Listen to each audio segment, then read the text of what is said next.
ये दैनिक भास्कर का ऐप है जिसमें ये क्लियर बताया गया है 106 नंबर पर सूचीबद्ध थे मामले। सुप्रीम कोर्ट में न्यायमूर्ति नरसिम्हा जी एवं न्यायमूर्ति विजय बिश्नोई जी की खंडपीठ में 106 नंबर पर अंतिम बहस के लिए सूचीबद्ध थे। जैसे ही मामलों को कॉल किया गया, मध्य प्रदेश की ओर से कोई भी वकील उपस्थित नहीं हुआ। मुझे शर्म आती है कि एक प्रतिष्ठित भारतीय जनता पार्टी के नेता चैनल पर बैठकर झूठ बोल रहे हैं। शर्म आना चाहिए नेताओं को, सरासर झूठ बोल रहे हैं। ये दैनिक आपको आनी चाहिए। लिखा हुआ चैनल पर बैठकर झूठ बोल रहे हैं। मध्य प्रदेश की तरफ से वकील नहीं था, आपने कहा एक जी उपस्थित थे। क्या एक जी सॉलिसिटर जनरल नहीं है? मैं इस तरीके से बदतमीजी से बहस नहीं कर पाऊंगा। मैं किसी के बीच में नहीं बोला। यदि कोई बीच से बोलेगा तो इस तरीके से बहस नहीं कर पाऊंगा। मैं होना चाहिए, बहस का तरीका होना चाहिए। हाँ। प्रदेश कार्यालय नहीं है। रखिए आप अमित जी अपनी बात रखिए कि जब जब कांग्रेस की सरकार आई है, चाहे दिग्विजय सिंह जी के टाइम या 15 साल बाद कमलनाथ जी की सरकार के टाइम, हमने जो ओबीसी वर्ग को उनका हित देना चाहा, दिग्विजय सिंह जी की सरकार गई, उमा जी की सरकार आई, फिर वो मामला अटक गया। फिर हम कटिबद्ध थे, प्रतिबद्ध थे ओबीसी समाज के लिए। कमलनाथ जी ने उसको विधानसभा में लाए, सारी चीजें करी, भारतीय जनता पार्टी की सरकार आई। आज फिर क्या स्थिति है हम सबको मालूम है।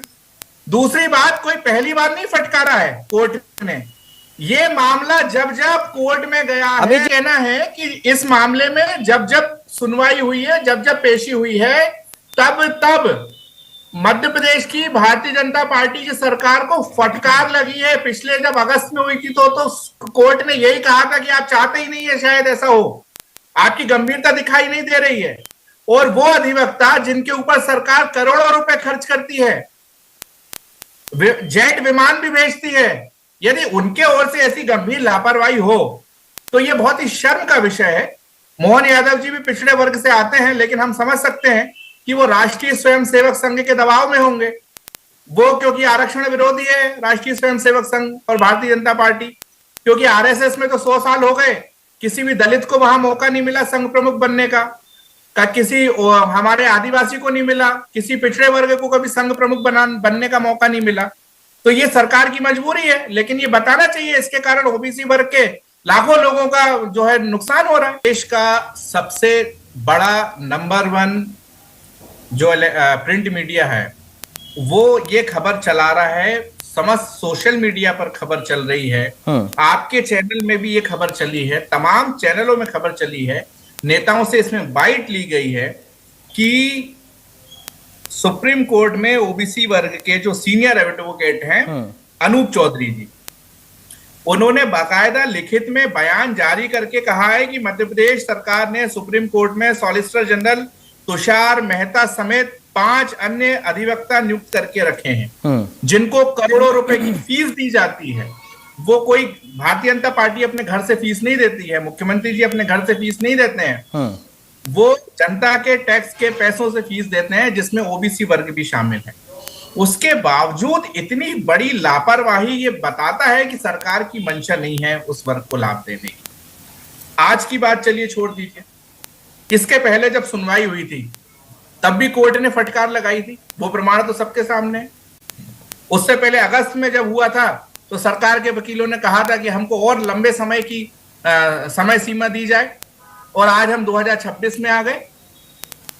तो ये एक एक चीज यदि हम देखेंगे शुरुआत से, वो ये बताता है कि सरकार की मंशा ही नहीं है आरक्षण देने की, क्योंकि मूल रूप से भारतीय जनता पार्टी आरएसएस का संगठन है, जहां पे वो आरएसएस जिसको बने हुए 100 साल हो गए, लेकिन उन 100 सालों में कोई एक भी संघ प्रमुख पिछड़ा वर्ग का, अनुसूचित जाति का, अनुसूचित जनजाति का, किसी भी वर्ग से आज तक संघ प्रमुख नहीं बनाए। उसी राह पर आज भारतीय जनता पार्टी की सरकार चल रही है। सागर भाई हमारे अभी नए नए मीडिया पैनलिस्ट बने हैं, हमारी शुभकामना है आगे चल के प्रवक्ता बने, बड़े बड़े पदों पर जाएं। ये व्हाट्सएप का ज्ञान नहीं है, ये ज्ञान तो वो ज्ञान है जो आपकी सरकार ने देश को दिखाया है। यदि आपकी सरकार आरएसएस के इशारे पर नहीं चल रही थी तो 2015 में नरेंद्र मोदी जी और उनकी पूरी कैबिनेट संघ के साथ बैठक करके क्या कर रही थी, और ये तो पूरी दुनिया को मालूम है कि वो तो प्रतिबंध लगा था, वरना आज तो खुल के राजनीतिक संगठन होता। और भारतीय जनता पार्टी के क्या सारे बताइए ना, आप बताइए क्या माननीय प्रधानमंत्री नरेंद्र मोदी अरे सुनने का सब हैं क्या? नरेंद्र मोदी बताइए ना। कहते हैं कि मैं तो सबसे बड़ा स्वयंसेवक हूँ। शिवराज सिंह चौहान कहते हैं मैं संघ का सबसे बड़ा स्वयंसेवक हूँ। रामेश्वर शर्मा कहते हैं। तो संघ को ये हौसला दिखाना चाहिए और आपको भी ये मांग करना चाहिए संघ प्रमुख से कि हमारे ऊपर ये आरोप लगते हैं साहब, कब तक चैनलों पे बैठ के हम जवाब दें? एक आध बार किसी दलित को संघ प्रमुख तो बना दो, एक आध बार किसी आदिवासी को तो बना दो, एक आध बार किसी ओबीसी वर्ग को संघ प्रमुख बना दो।